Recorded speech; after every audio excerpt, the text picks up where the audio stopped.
নমস্কার বন্ধুরা, আমি অর্পিতা। স্বাগত সকলকে আমার চ্যানেলে। আজ আমি বানাবো, দেখো, কাজু শেক। কী কী লাগছে দেখো একবার। আমি নিয়েছি এখানে 1 লিটার গরুর দুধ,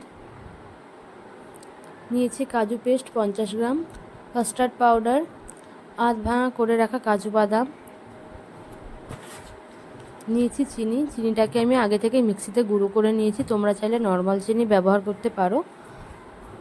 এবার আমি গ্যাস অন করে দেব আর কড়াইতে দিয়ে দেবো দুধটাকে।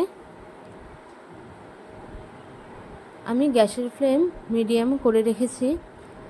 দুধটাকে মিডিয়াম টু লো ফ্লেমে আমাকে ভালো করে ফোটাতে হবে আর এইভাবেই নাড়াচাড়া করতে হবে। প্রায় 10-12 মিনিট ফোটাতে হবে দুধটাকে আমার। এইদিকে দেখো, আমি নিয়েছি 2 চামচ কাস্টার্ড পাউডার আর নিয়েছি কিছুটা পরিমাণ ঠান্ডা দুধ। কাস্টার্ড পাউডারের মধ্যে দুধটাকে আমার এইভাবে দিতে হবে আর ভালো করে গুলিয়ে নিতে হবে।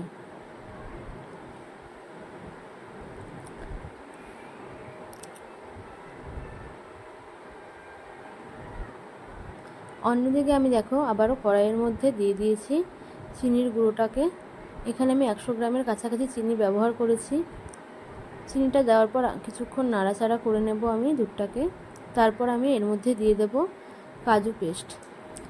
কাজু পেস্ট দেওয়ার পরে দুধটাকে আমার আবারও কিছুক্ষণ ফোটাতে হবে। প্রায় 10 থেকে 12 মিনিটের মতন দুধটাকে আমার ফোটাতে হবে। 10-12 মিনিট পর গ্যাসটাকে আমার অফ করে দিতে হবে।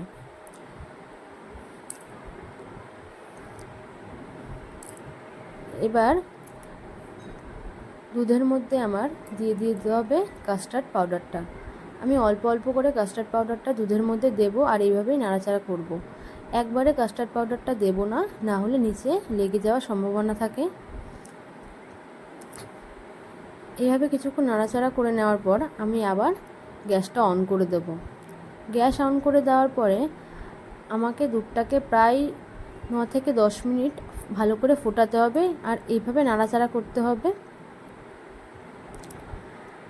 9 থেকে 10 মিনিট হয়ে গেছে। দেখো দুধটা কেমন গাঢ় হয়ে গেছে। এবার আমি গ্যাস অফ করে দিয়েছি। কিছুক্ষণ এভাবে নাড়াচাড়া করে নেব দুধটাকে। তারপর এই দুধটাকে আমাকে একটা বাটিতে নামিয়ে নিতে হবে। বাটিতে নামিয়ে নিয়েছি আমি দুধটাকে। এবার দুধটাকে আমি ঠান্ডা করতে দেব কিছুক্ষণের জন্য।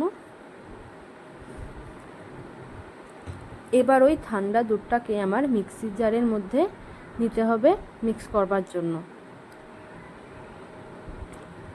মিক্স আমার হয়ে গেছে দুধটা। দেখো আমি দুধটাকে একটা বাটিতে নামিয়ে নিয়েছি। এবার এই দুধটাকে আমি ফ্রিজে রেখে দেব প্রায় 2 থেকে 3 ঘন্টার জন্য।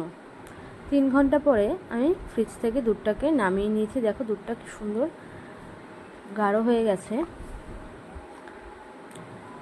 এবার আমি এটাকে একটা পাত্রে নামিয়ে নেব। রেসিপিটা কেমন লাগলো তোমরা প্লিজ আমাকে কমেন্টে জানিও আর লাইক সাবস্ক্রাইব করতে ভুলো না প্লিজ। আমি এবার কাজু শেকের ওপরে দেখো গার্নিশের জন্য দিয়ে দেবো কিছুটা কাজু বাদাম আর দিয়ে দেবো কেশর। তোমাদের হাতের সামনে কেশর না থাকলে নাও দিলে চলবে।